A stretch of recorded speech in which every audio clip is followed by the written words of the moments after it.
Hello, and welcome to None Other Than Nigel. Buckle up and get ready.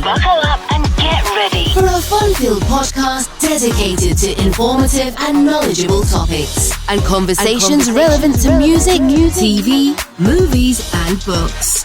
With your host, none other than Nigel.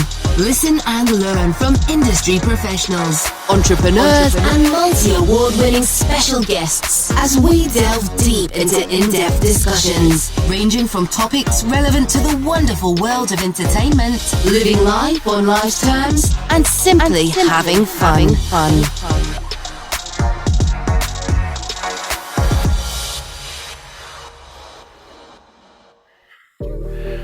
Okay, so can you see me? What is this thing right here? Okay, get that out the way. All right, how you doing? Am I loud enough? Yeah, I can hear you good. Okay, great. Happy Tuesday. You're such a handsome damn man. I finally get to just tell you. Yeah, and you're a Capricorn too, and I want those glass frames. Okay. Oh yeah, they hooked me up. Yeah, they did. I'm always looking for something no one else has. Unique, and that wouldn't. I said, okay. So anyway, sorry for all the delays. I get so This is a new area for me, so well, it's kind of a revamp from back in the day. I used to do entertainment. I was an entertainment writer way back in the day before internet, and so it was done differently. And so now you get to see me. But anyway, but how you doing? Welcome. This is none other than Nigel, and today I have a very special guest, psychic medium and doctor of Chinese fertility medicine, Mr. Dexter Kendrick. Yeah. Did I nail it? Give it to you. Okay. And acupuncture. So tell me, how's your day going so far? Good. I just woke up from a good nap. I was teaching earlier this morning, worked out, had a meal. So I'm in a good space, yeah. Beautiful. I don't even want to talk about mine. But it was very much activity. You made it, and you still made it. Yeah, I thought I was just going to throw myself out and be like, okay, but the show must go on. So let's talk about Little Dirk. Way back in the day. Tell me anything you can tell me about him that you can, just share a little bit about Little Dirk. Who's Little Dirk? I mean, Little Dexter. Oh, I'm like... I'm going to have to edit that part out. So tell me about Little Dexter. What is wrong with, and I had wrote down Derek when I was doing my thing, and I'm like, okay, that's not right. Dexter is a better name anyway. Yeah, you mean tell you about me as a child? Yeah, just a little something. Give us the idea of, where Actually, I was thinking about that not too long ago. When I was a child, I used to always be into like gadgets. Like I always had toys. Like I was born like in '82, so that's right. The advent right before technology really started to take off, and we were still dreaming about portable phones, portable watches, speaker phones, and stuff like that. So, Ninja Turtles junkie and the real Ghostbusters cartoons. Only child. Always wore glasses. Okay, so you were only child. Kind of nerdy. And that means ahead of the curve, in a sense. He was interested in science, and then the fact that you're a Capricorn, that kind of helped with being comfortable being by yourself. It's more so. I feel like the Capricorn life theme really mandates that the person like have moments where they have to be by themselves to get themselves together, or like pull themselves together. So either the only child, or maybe they had a single parent household, or maybe there's some level of being like a first child and giving responsibilities that are kind of adult at an early age. So there's always like some kind of lesson Capricorn has to learn about self-sufficiency, like really, really early. And identify. Yeah, truly. And I looking back, I wish I had known that's what was happening. I probably would have been able to process a lot of things a little differently. But it seems like a heavy burden. And I always thought something was wrong with me because, I did have to have those moments. And, but then I had these intuitions or premonitions and visions. I was it was really, those type of things were happening in my life too. And I just tried to run away from that because that was scary. But I understand today, after redoing some reading and research, that it kind of comes with the territory of us, that we have these things. Now, I definitely at some point want to work with you to get a better understanding. And so that's why I have you here today. So I want to talk about how did you, at what point, was it when you were a child, or how did you come to to becoming a psychic medium, or getting in that realm? How did it start? It started when I first had to start walking myself to the bus stop, which was about a half mile away from where I lived at age 7. And it was the first time I was going to be away from my mom. So it's right after kindergarten, right? So it's literally like, actually age 6, because kindergarten is K5. But I remember I was walking to the bus stop and I began to hear a voice, like really just coaching me on when to do the major things, crossing the street, watching out for dogs, because there was always dogs out around where I used to live at that time. Mm-hmm. And then I told my mom about it, and she said, "Oh, okay." And then I saw a funeral pamphlet sitting on her nightstand, and it was of a woman. And I said, "Who's that woman?" And she said, "Oh, that's your Aunt Irene. You never met her." And I said, "Actually, she's been helping me cross the street and do all the things that you were teaching me, to do." And she said, "Wow." And then she told my grandmother. It was my grandmother's sister. And so my grandmother said, "Just tell him, don't be afraid." So that literally was the beginning of me wanting more. Yeah. When I heard I had the green light, I just wanted more. Of course, there's been training since then, right? That was raw. So all of us have psychic tendencies, but many of us don't know how to turn it on at will. And actually, we know how to turn it on at will. We just don't recognize we're doing it, and so we can't go the distance until we strengthen that muscle. Yeah. And I did at some point do exactly what you just said. Because once I got to high school, it became more and more clear. I mean, so much so that I could predict what I would know, like when one of my good girlfriends, and I would get dressed, and we would meet at the bus stop, and we would be identically matched colors. Every day. It was like, and so I knew the colors and so I got fascinated with the colors. So then I started reading up on color magic, and I got a couple of books on that. Powerful. I can remember and little things like sitting with my great grandmother, and and I said, and then a flash would come over, and then I could see the front of the door, the entrance to the gate. I could see the front of the house. And I said, "Oh, somebody's coming." And then a few minutes later, you hear the gate open and the doorbell. And then it was with my aunt. And so it was just like a flash. And she asked me what the numbers was, and I gave her the numbers, and she went up the street and played them and won. That's awesome. Then she did this multiple times. And at the time, like I said, it was all, I didn't get. But anyway, one day she was walking and she had the wad in her bra of the cash she keeps with it. I said, "Can I get $5? No. I stopped giving her the numbers after that. People are crazy, but I mean, there's so much to it, and so I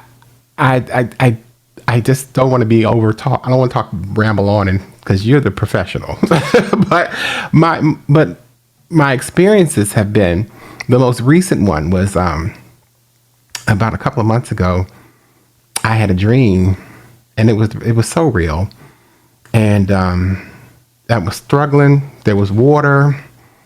I could see the person who I thought was, but it was like a fight. And when I woke up, I couldn't see. And when but I saw my sister in the dream. And when I later on that morning, I got a call from my sister telling me that my cousin, they found her in the hotel, and she had drowned in the bathtub. So for me, it was so eerie because it was at that time, but no one has mentioned this, what actually happened, but what I felt and saw, there was some struggling. So at that point, I just said, "Oh, I don't want this anymore. I don't want no more feelings coming. I don't like them. I can tell when people are passing, and sometimes it gets on me. You know what I mean? And stop me if I'm going a little too off to the right. But anyway, so let's back to you.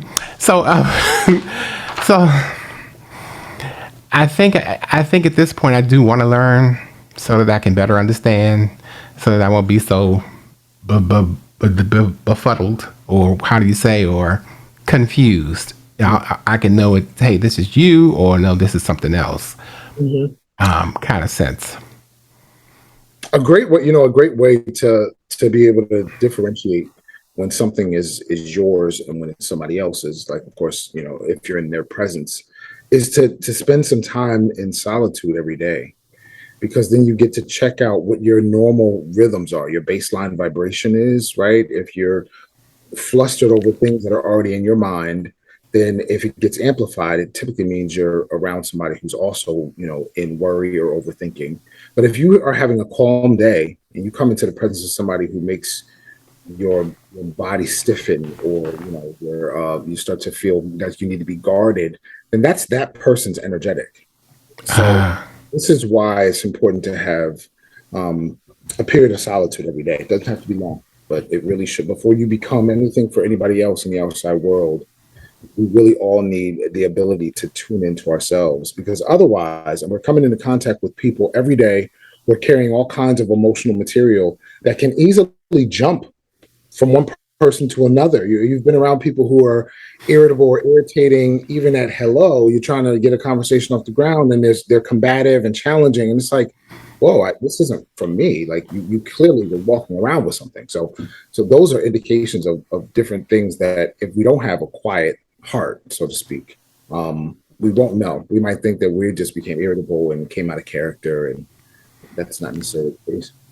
Now, do you are you familiar with the term angels? Yeah, absolutely. And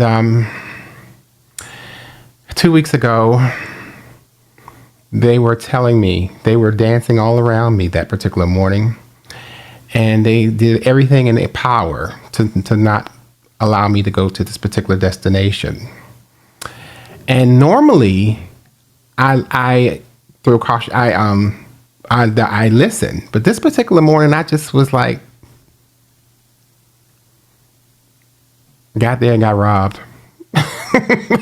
but got out with my life, and they got my jacket and my wallet, but I got my cell phone and my car keys, and so on the way back home, so of course I was traumatized by what happened. Called the police, all this stuff. I had to go take care of all the stuff you got to do, call Amex, call these people, blah, blah, blah. But I was traumatized. I was traumatized by that, but I was more traumatized by the fact that why didn't I listen? They really were talking to me throughout every step of the way. And I was like, what the hell? So I'm like, what was on my mind? So, I think it's relevant to talk about how spirit guides and angels, unless an angel is speaking through another person, because angels can speak through another person. That's how somebody says something, that's a word, and you say, oh, that hit me right here, right? That's how you know a larger spirit. One of the hosts is speaking through somebody. But when somebody, like the way your heart speaks, or the way they typically speak to you directly is through your heart. So the heart is similar to a candle, right? If there's a whole bunch of noise, or if you were overexcited about whatever you were doing at this destination, that's similar to having the light on while the candle is on. You can't see, you can't hear the the volume of a candle, which is the volume of our heart. You can't hear it if there's too much going on, and it never speaks through emotion. So whenever you're getting a word about do something or don't do something, it never has a feeling behind it. It always is a word that is typically opposite your feelings, right? Because it's really just speaking the truth. And so if you choose to do it, and one of the things is we have free will, if you choose to push forward when you've gotten a warning, well, then you learn your lesson. If you listen to it, then you actually typically get a sign later that it was a good idea that you dodged the bullet. But it never speaks through emotion. So if you're noticing you're hearing a second voice and you're emotionally charged in some way, angry, hungry, whatever it is, see if you can take a moment to listen to what that voice is saying. It is saying the truth. You don't have to listen, but it will always speak the truth. Well, you nailed that. You nailed that right up. What advice would you give someone who is seriously considering a career in mysticism? Yeah. Whew. So many people are deciding to get careers in mysticism right now. It's I guess it's a booming market. It certainly had a boom in 2020 during the quarantine. We couldn't go anywhere and had captive audiences. Somebody who wants to get into the business, well, first of all, recognize it's a business. If you are in the process of practicing to develop your skills for the purpose of going into business, it is appropriate to give, what's the word I want to say, to barter for free sessions for the purpose of practice. And then as you begin to get good, it is appropriate to begin to ask for nominal fees. I'm not a really big fan about donation dialogues because it's a business. So business doesn't run off of donations unless you plan on being a not-for-profit company. Most psychics are not a not-for-profit company. Therefore, I need my money and I need my coin. But as I'm training, right, and I've been in this game now 22 years, but as I was training, it was freebies, nothing over $20. When I did start to charge, even because you need a name, you have to create a name for yourself before you can try to, dig in people's wallets. That's not what we do. Right. Those are legitimate, but I would say practice. You need a practice partner or a mentor. You can't do it by yourself because you're communicating with spirit. You have no way to validate what you're receiving. You have no way to learn how to let go of the material that you're receiving and just speak what you receive. You can't do that by yourself. Wow. Or a coach or a partner. Beautiful. So that means that means you need to get a business plan for your mysticism business. I mean, well, you don't have to, but I mean, if you're trying to seek funding and you want to, get some government grants. I mean, eventually, but funding certainly comes eventually. Most people are looking to get. This is not a job you can jump into with a tarot book. And that's what I was going to say. That part too. For gifted people this is have the gift to jump in with a tarot book and the booklet, because you'll be given the same reading to everybody, and that's just one card. That's not how tarot, for example, works. You really need practice to listen to your inner voice and communicate with your spirit guide. You have to connect with your spirit guide, and that's what a partner will help you do, because the information is not coming from you; it's coming through you. So. I've seen some. Every time I see somebody's a reader, I always go to their page. I follow so many readers because I like to see what my colleagues are doing in the market. And what do you discover, or do you discover a lot of people on point, or some? By and large, the message that I get when I watch a lot of other psychics and readers is, "Oh, okay, I belong in this arena." I'm always thinking somebody's gonna. Really put me to shame in some way or make me question my gifts. And by and large, it amplifies me by watching other psychics, even the fake ones. In fact, the fake ones emphasize me more because you can tell when somebody's an authentic reader. You can feel it. Yeah, yeah. So and the reading consists of tarot cards, but it's also palms. Oh yeah, man. You can read anything, to be honest. I mean, certainly I do also read palms, but you don't need any tools to read somebody. We've been reading people. We've been reading people since we were reading our parents to figure out how to get food and get changed, right? So like you looking at me, you can read me. What do you need information? You need information. Okay, so that it could. Okay. I could. I mean, it was very, for example, when we first got on the live, you were quite flustered. Your face was more red. You didn't hear about the sweat. Yeah, see.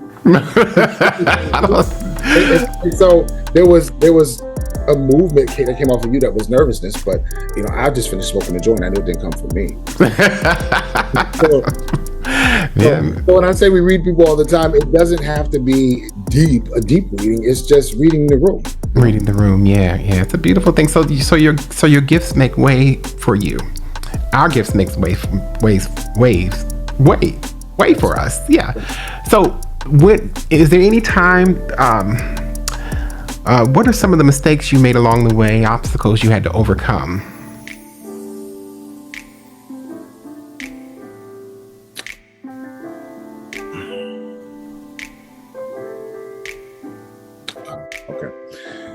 So along the way, the biggest obstacle for me was trying to read from my day-to-day vibration, which means I wasn't going into trance. So I was doing readings, getting accurate information, but it felt very, I always felt stressed during a reading, and that is not the ideal way for any psychic to feel. You should not feel stressed. You should feel relaxed. There should be no expectation about giving anybody you don't have to worry about whether the information is true, because most of the time you don't even know the person. So you should get into a state that allows you to surrender.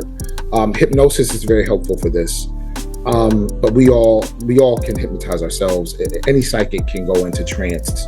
I really don't recommend, going from your day-to-day hustle and bustle and jumping right into a reading. It doesn't work unless you're practiced. Now that I'm practiced, I can jump into trance anytime.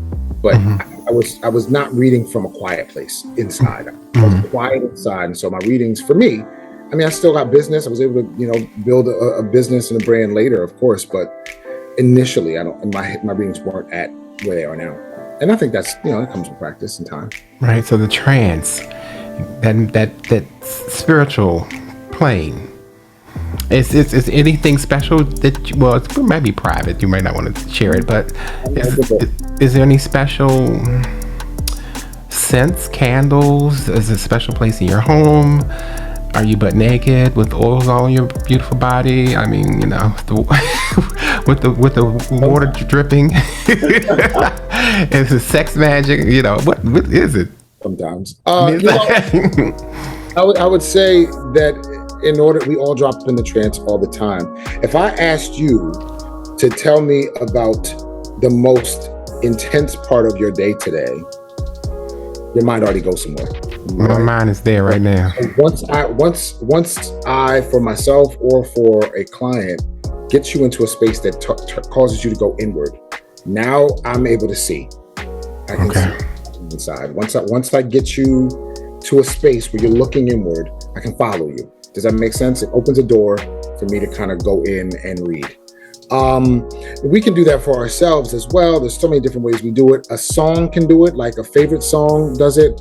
A song that got you through a breakup can drop you into trance. How many times you say, "Oh, this is my song"? That's a trance.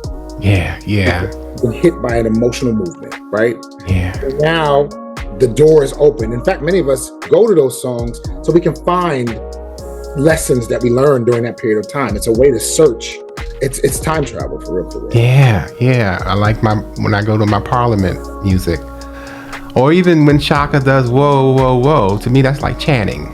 Yeah. And I can imagine going around in a circle. When I hear anything from Kelly Price's first album, I'm like, oh, my first heartbreak. Like that first album takes me there. It's 1998 all over again, and I'm in hell. And she just sings my soul out from hell, like woo, every time. So I'm not there now, but every time I need to remember how far I've come, I go to Kelly Price's first album. Yeah. Hands down. Isn't that something? That's amazing.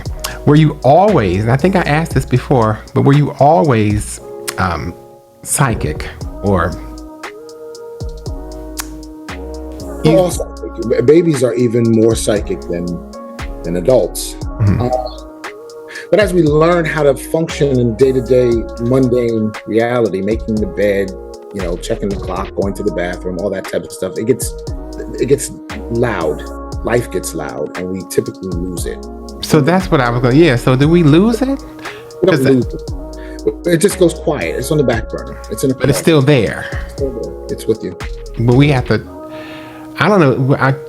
I know something about the third eye, and they back when I was trying to research all of this stuff because I wanted to know.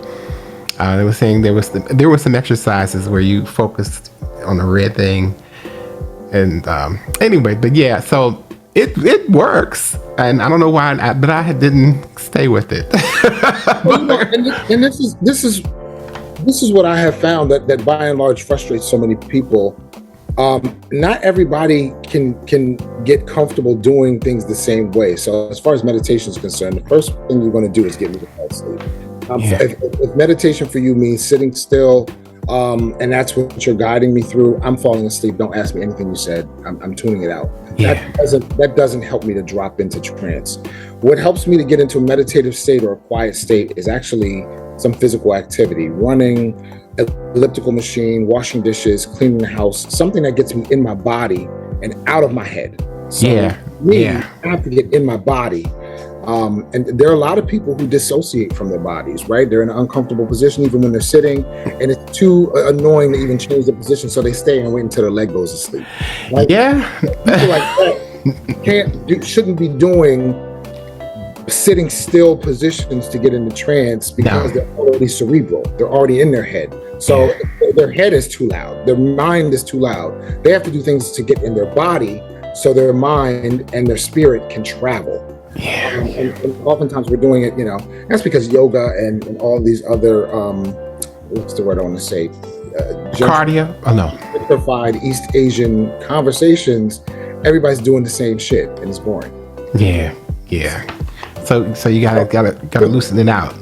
You gotta, get up and move, get the blood going and find yours. And this is why, once again, it always comes back to solitude. For me, it's that early 5 a.m, 4 a.m walk. I just wrote about that. I was saying that's the best time for men to have sex in the autumn. So is that why I'm at that point during that time? There's a couple reasons for this. It's like, why? There's a couple reasons why you're horny in the morning. One is that your men's testosterone spikes in the morning. But the second piece is that in the autumn, the most highest vibration for men is between 3 and 5 a.m. and also 5 to 7, although it may be a little bit more hard for you to come or concentrate between 5 and 6. But you'll notice if you start having some sensational movement with you or your partner, that it's very easy for you to kind of go there, especially during 3 to 5 in the autumn season, which lasts we're in. Until when? Oh, until December? Well, technically, according to the agricultural calendar, winter begins this week, but you can still work with these hours. Now the hours will actually kind of be changing to 3 to 5 p.m. And then 5 to 7. Oh, so I'm going to be feeling it during those periods of time.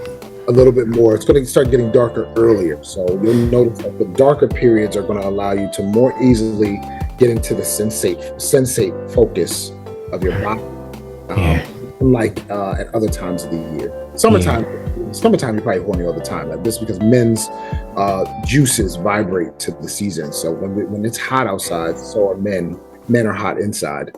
And you notice in the springtime, everybody talks about it online. Yeah. The jing, or we call it jing in Asian medicine, or the juice in men's balls really starts to wake up around March, April, just like the sap in the trees. Wow.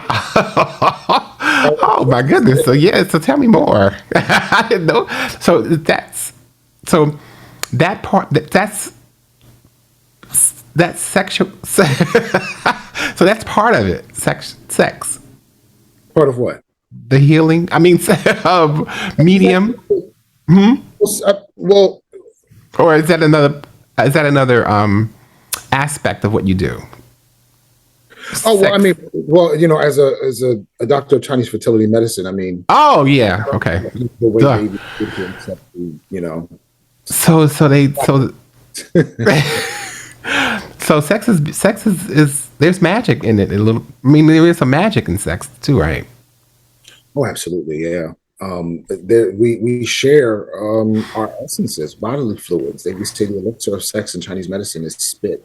And in fact, it's not spit; it's spittle. It's the juicier, more thick kind of spit that creates bubbles when you are, you know, actively engaging with your partner, and it allow. So is it important to get to know them first before you actively involve, or is it? I mean, I've had it where the sexual connection was the bomb, but then the non-sexual was like, no, bye, we'll see each other again. This is the thing to understand. Sexual connection is animalistic. It has nothing to do with how much somebody earns or what kind of car they drive. Okay. It is a natural response to somebody. I often notice it like at the gym when somebody will catch my attention and then all of a sudden I'm like stumbling. That's how you know somebody's natural magnetism has grabbed your body. Because now you're like not able to focus, concentrate. Your face is blushing, underarms might be itching, like uncomfortably. Like you're starting to have a visceral response to somebody. That has nothing to do with whether they're a family person or even have or anything. Well, it keeps happening every time I go to the grocery store. There's a young man. I think the same thing's happening to him. Well, how do you know? Because he's always googly eyes when he sees me. Hi. And so am I supposed to say something to him? Why not? You can say hello. Do you speak? I did speak to him one time early on, and he told me, he coaches basketball and blah, blah, blah. Oh. So first of all, if you had a conversation like that and they're telling you personal aspects about their lives, you're in there. Yeah. So he's just waiting on me, probably, to make. Well, if nobody's making a move, and y'all both. Yeah, somebody's got to make a move. But yeah, so you tell me, because I will not make the move. I miss out all the time. It's sad. Help me. Help me, sir. Give me some advice. No, stop. I'll say this. I have found by and large when it comes to dating, the key is being able to ask for what we want. Direct? Ask for what you want when you have your clothes on. How the hell are you going to ask for what you want when you butt ball naked? Like, you understand what I'm saying? Yeah. So asking for what you want, and I do this because I don't listen. I'm not worried about the outcome. I know what I like. I know what I want. And I'm also an introvert. So, but if I'm in a comfortable space, or if I can segue us to a comfortable space, usually away from a crowd, I can't stand an audience. Yeah. I can say exactly what's on my mind. But the way to do it is to make an offer. I feel like that's the key, right? It's just an offer, an invitation. Yeah. Hey, would you like to come over for some coffee? Well, first of all, if you're coming over for the first date, we're fucked. I'm sorry. Yeah. Are you allowed to do explicit? Yeah. To me, the first date doesn't happen at home. If it happens at home, don't wear any underwear. For the first date, don't even wear underwear. Don't even wear. Because we have high, I found that out too. I thought it was something wrong with me. Then I read that Capricorns have high sex drives. Did you hear that? All the signs that have horns are the horniest, actually. It's Aries, Taurus, and I can attest to these two. Capricorn, I can attest to that one too. They're in Western astrology. Those are the three horniest. It was a monster. Trust me. So I abstained for many years, and then that's how I gained all the weight because food became the substitute.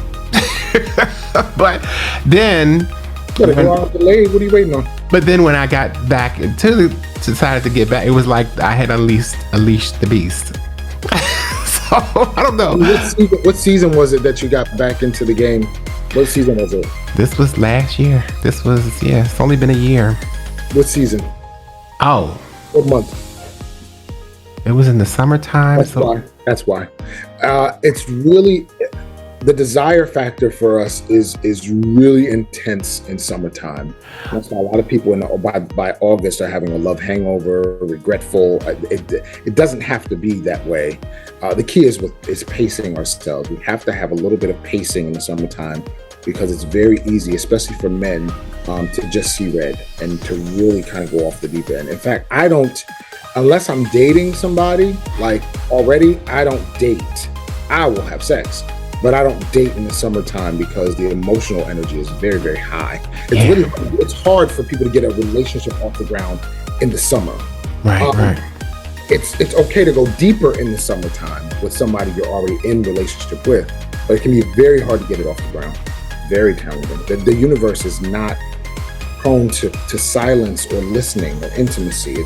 Unless you're already with somebody, it's prone to immediate gratification. It's prone to being all over the place and scattered. It's prone to testing the waters and exploring. It's not really for creating a home from scratch. And then that comes into play in fall or winter. Right. The seasons where we have to come closer together. Wow. The season where the sun is not shining at such a bright intensity that we just can't think about anything except what we're going to be doing next, right? How to be outside again, what events coming up next, right? That all happens in the summertime. The fall has more events, but they're more congregational. We're getting together with friends. We're meeting people. We're mixing. We're mingling. We're setting our calendars. We're trying to adjust to the light change and the temperature change, right? Yeah. We're coming together. We're pulled apart in summer. We're being pulled apart. We say that the chi is scattered. That's amazing. I mean, you're on point with that. Isn't that interesting? That explains a lot. So, because my friend, she always jokes. She always says, "Get ready, the summer, the winter loves are coming to move in." So, she says every year when the seasons change. You know. That's why they call it cuffing season. I mean, it's really a play on the hibernation dialogue. And then once the seasons change, they go. And then you're off to the races again. Well, every relationship has stages, so it's appropriate for a relationship to change each season. Sometimes the person leaves with the change, but and then some like me, like you, I'm not looking for a relationship. I'm open to a relationship. I mean, I am too, but I think it's more stress relieving for me, and I'm trying to be. How do you say? You could tell I'm being censored because I have a foul mouth. Okay, trust me. You don't even want to know. But okay. So what are some of the goals you've achieved?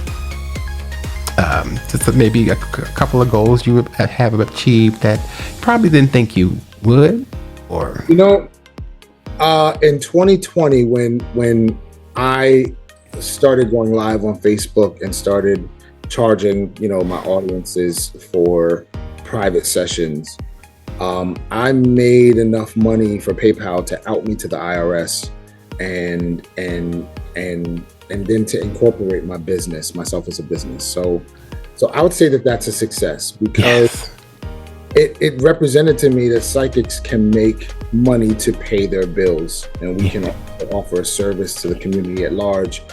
I really feel like for those of us who are drawn into this direction, it's a blessing to know that. And so as many people as I can share that bit of information, you can earn a living off of this work. That's been a huge success for me. Beautiful, and you help people. I guess there's stories of people. Too many to even remember of people who have said, and every now and again I'll post them on my Facebook stories, of people who said, "You said this, and this is exactly how it played out. You said this, or you spoke to my loved one, and then I stumbled across the thing they were mentioning. I didn't remember it at the time, but boom, a day later it showed up, and so my faith has been renewed through this book. Yeah, that's a beautiful thing. It's a beautiful thing, and it's like reciprocity. And now you have a podcast. I do. It's called Hotline the Podcast by Love 911 Tarot. It's on Spotify, Google Podcasts, and Anchor. And it is, I'm sharing ancient sexual secrets and some tidbits behind the scenes of spirituality. So you can try with yourself or a partner, or and spirituality dialogue, such as we've been having here about how to work on things and develop yourself. Yeah, I actually this morning I actually put my hands on his hands to try to see if I could feel something, because I was listening to it yesterday. I'm like, okay, I need The palmistry of the stove. And so I don't know if I felt something, but I didn't know enough about it to know what I was looking for. But you gotta listen to the episode, friend. There's 3 locations on the hand that. Yeah, I listened to that episode and yesterday, but I didn't. I need to study it. So, and I didn't plan. This was an impromptu this morning, and I didn't plan it. But then I was laying there. I was like, let me see what happens if I put my hand on the hand. Yeah, well, like I said in the podcast, start with the thumb. The thumb is the primary way that we read. In fact, in Romanian palmistry, they only read the thumb. So that's how important the thumb is in palmistry, and I do talk on the podcast about it. Yeah, the thumb. I like that. Did you understand the piece about the angle of generosity? How far does your thumb come away from? I was just listening to where you were saying how many the circle of friends you have, and you were saying something about the base. Oh, I said that on the circle of friends piece. I think I said that on Facebook. Or I shared that somewhere. Anyway. Well, on here you were saying, I think you were saying something about the distance between this and... No, your circle of friends is actually shown at the bottom section of your pinky. Oh, my pinky, okay. Yeah, bottom section of your pinky here. And I don't have that many. Oh, right here. Yep, just the bottom, boom, this section here. If it's wide, if it's the biggest on your hand, and that means you probably have a larger circle of friends. As you can see, mine's kind of medium, but it's kind of small. It's not the longest. It's kind of evenly spaced. A lot of people know me, but I tend to keep my circle small. So. What is mine? Is mine big or small? Can you see mine? Yours is significantly small, and also too, it looks like you get flustered if you have too much stuff on your calendar. So I would keep it light if I were you. Oh, okay, you can tell. Okay.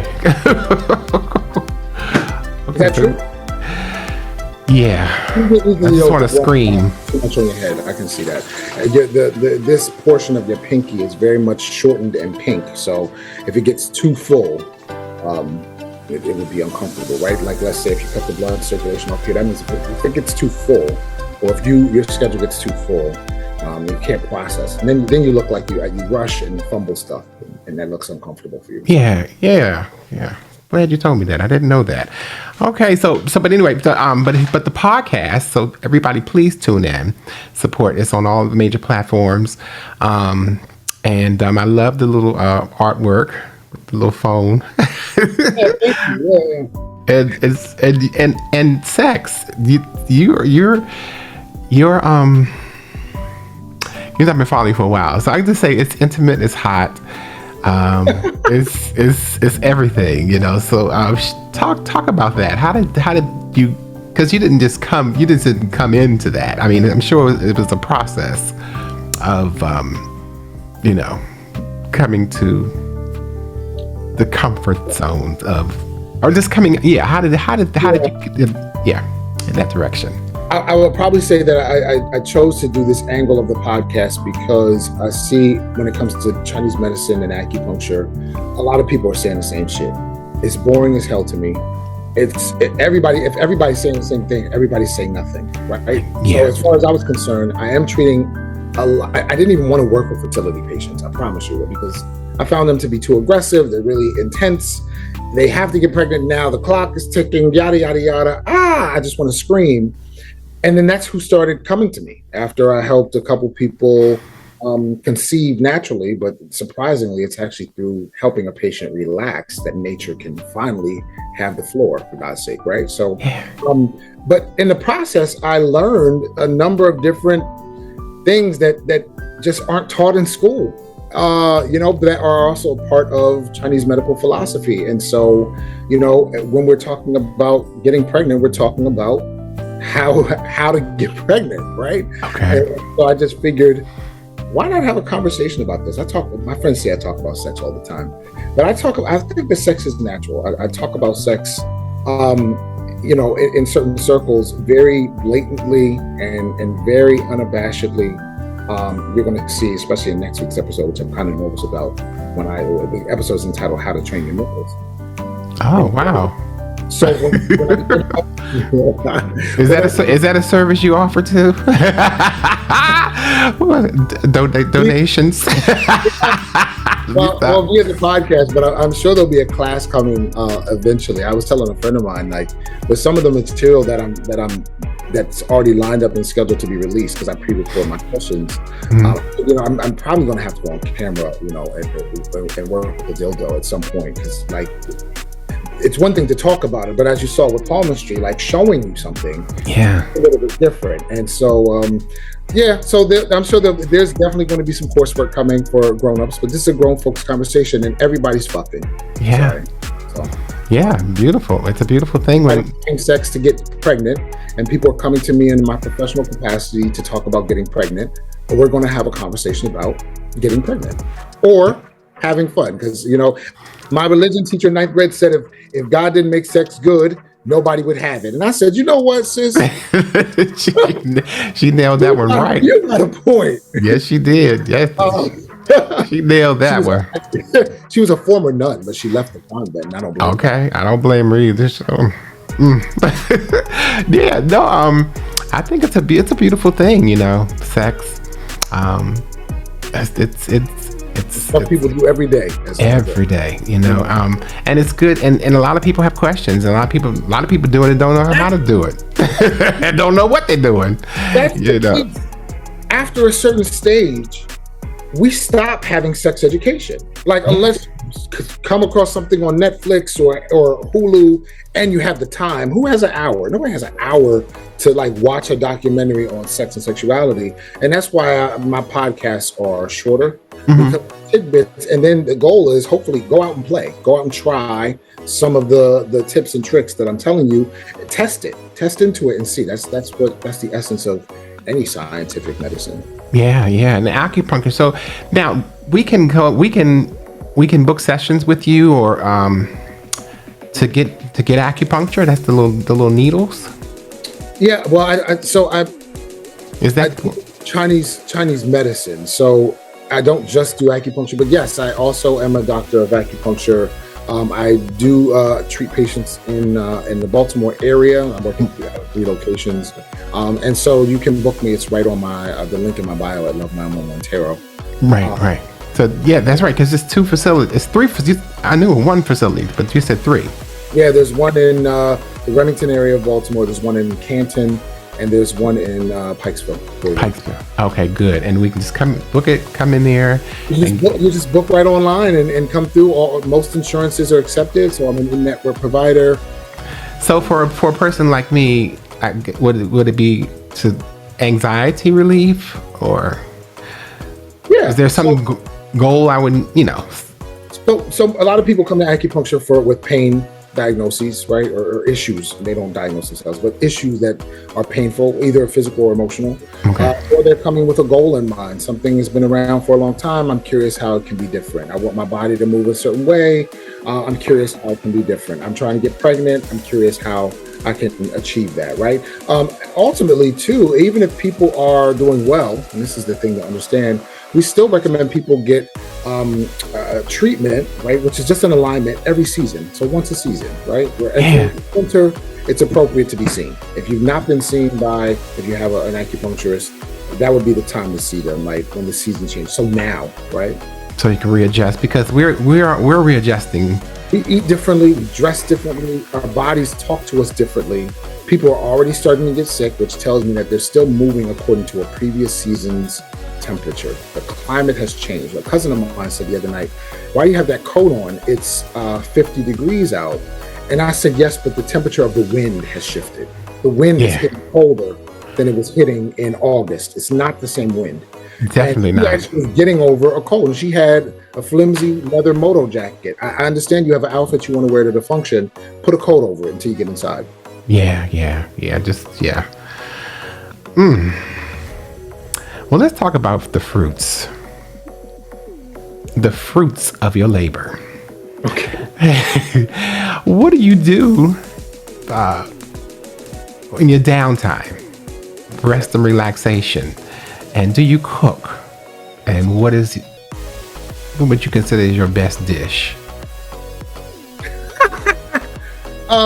I can cook. I don't like to cook. And yet every time I cook, my family asks me, make that again, make more of that. I make a really good vanilla bean mousse cheesecake, and it has real vanilla bean seeds in it. And it has, I use Nilla wafer instead of graham crackers. And this year I'm going to be making it with a raspberry drizzle. So that's going to be really fun. Wow. I do cook. I mostly do meal prep these days now that I am kind of back on the wagon of eating in a routine way, a responsible way. In the gym. I love pastries, man. Anything with icing, cinnamon buns, anything frosted. Period. Oh my goodness. So you're muscular. I have some love handles, but I mean, you stay at the gym? I mean, because you said meal prep, I'm like, oh, so you must be a gym rat. I think I work out regularly. I'm certainly not competing for any titles, but my trainers are former bodybuilders, and so they've given me the tools, and I go how far I want to go, depending on the year. Some years I really feel like it. Some years I say, whatever. This year, I feel like it. I made a declaration at 40 that I'd like to be in my best body moving forward, just so that I can mitigate any unnecessary suffering. Yes, that was my aim to it, and I had got with the personal trainer and decided to give the resources to him, and the miracle just started to drop off, feel better, and everything. The downside about that when you start living a clean eating life, if you decide to go back to the stuff, your body's like, what the fuck are you doing? What is going on? What is this shit you wanted in me? That's a good thing, right? It becomes a treat, and you recognize when you stepped off away from like a schedule, and it's a problem to step off the schedule from time to time. You have to enjoy life. The key is to have something to come back to hold you in place. And that's why I would say so much that people don't understand how important it is to have a daily rhythm. If you don't have a daily rhythm, you don't have a plan. And if you plan to fail, if you fail to plan, you plan to fail. So daily rhythm. Is that a schedule? No. The daily rhythm means what is something you have to have a part of your day that only you can do for you. That's a daily rhythm. For me, regardless of what kind of work I have lined up for the day, I absolutely must have at least an hour of time when I wake up that I don't have to be anything. I don't have to talk. I don't have any sounds. I'm just awake. And I typically, do wake and bake. So I'm just awake and I'm just receiving for like an hour. I'm just receiving. I have really good Bluetooth lighting. So it's like I put on my blue light very low, just enough to see around the room, right? If I need to move around, but I'm just receiving. So that's what I do every day. Oh, so my daily rhythm is getting up at 4 a.m. and walking. That's my daily rhythm. And then sometimes I like to go out in the middle of the day when the sun is at the height so I can walk in the sun. And the benefit of having a daily rhythm is that life is going to throw you curveballs. It's going to throw you, you're going to have injury, trauma, shock. It's inevitable. But we know how hard something has truly hit us if we stop doing our daily rhythm. Does that make sense? The daily rhythm becomes a barometer for how well we're doing, whether or not we're functioning. So one of my interns' patients said that for her, the daily rhythm was making the bed. So that's how you know that on a day when you say, man, I feel like shit, life has really got its foot on my neck. I don't know if I'm doing so well. The question from us ends up being, have you made your bed? Right? Yeah. If you've made your bed, you're actually doing okay. Mm-hmm. Because there's something that you know that holds you grounded is still getting done. You may not be at your best, but you at least could do. You have the energy for that, and that means you're thriving. Does that make sense? A lot of sense. Hugely powerful and important. And because when you talk about the seasons changing and all that and how it affects us, yeah, that explains why last month, whatever, I got off the bandwagon, started eating all kinds of stuff. I mean, baby, let me tell you something.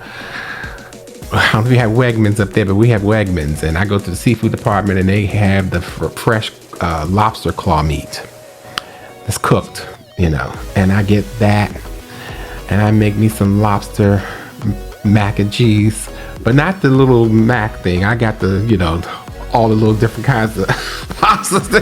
But they've been saying I had no business with it, but I hooked it. It was thebomb.com. And the lobster mac and cheese was medicine. You were having I felt so good. But then 24 hours later, I get on the scale. I said, oh no, I get out there and walk 3 laps. But you know what I'm saying? So it's like, every now and then you need that comfort food. But now I know why I started to crave it, because the seasons was changing. And so now that I know that, I'm gonna be a little bit more cautious and more aware of my actions, because I'm still trying to lose. I have goals. So tell me, what can you tell me about Capricorns and yourself? Yeah. So I mean, the Capricorn life theme is that of achievement. So Capricorns all have some kind of a pull toward feeling like they need a purpose in their life and that they have like a destiny. So typically Capricorn is challenged by asking themselves, am I living up to my highest potential? And they have to be honest with themselves about what kind of lifestyle they want to live. And they also have to give themselves permission to be immune to what other people say about them. The Capricorn is extremely vulnerable to people's opinions.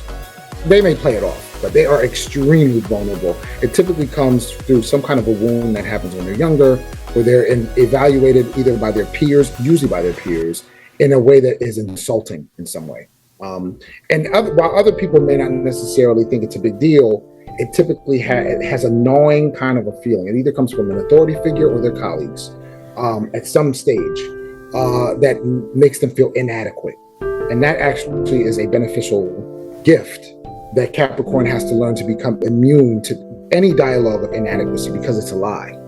Everybody is enough for their life path. They're enough for their life path. The key is not worrying about other people's path or the path that other people have tried to pave for you. That's the challenge.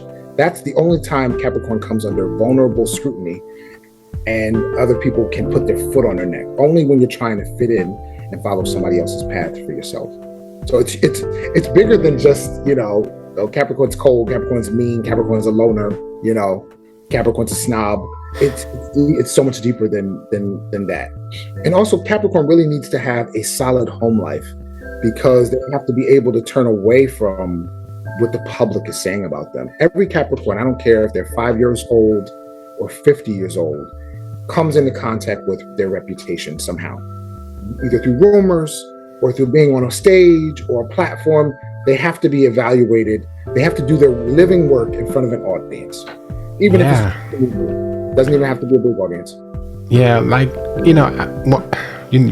in show business, but Sade, she to me is like the epitome of a Capricorn. I mean, she gets gone. She's gone. You don't see her nowhere, and then she comes back with her album and drops this album. What I've been working on.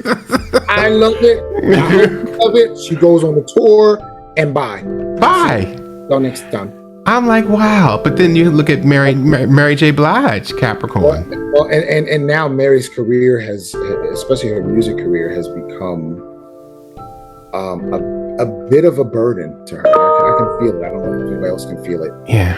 said after her marriage and that, alimony debacle, that she had to go back to work. I mean, imagine if you're creating work and you're loving sharing your story, but then having to go on a tour. I mean, so there's some people who can't manage a full tour because it's very intense.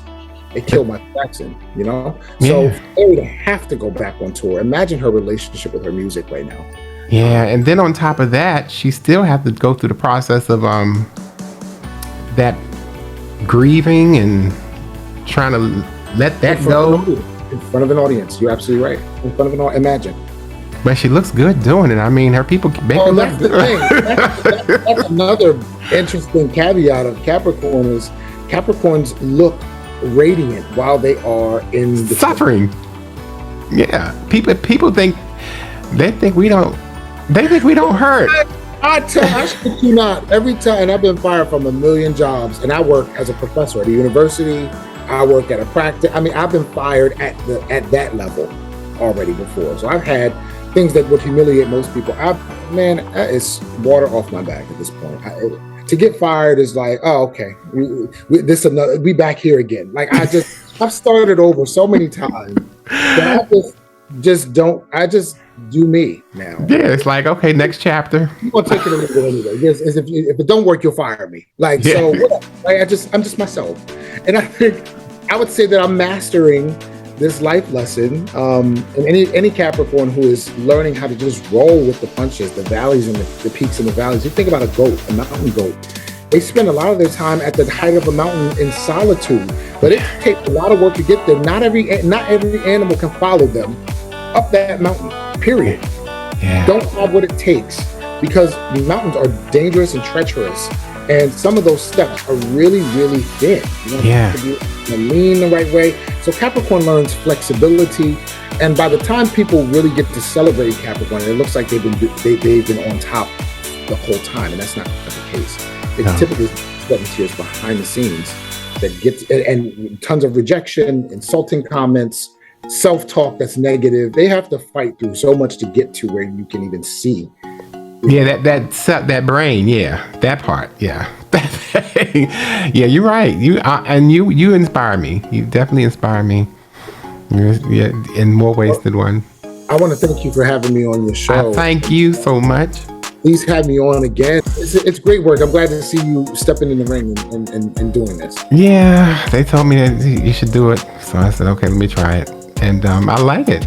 I'm nervous as hell, but yeah. But no, I really appreciate you, Dexter. You are the man with the plan, and I will be booking your services very soon. So, and no problem.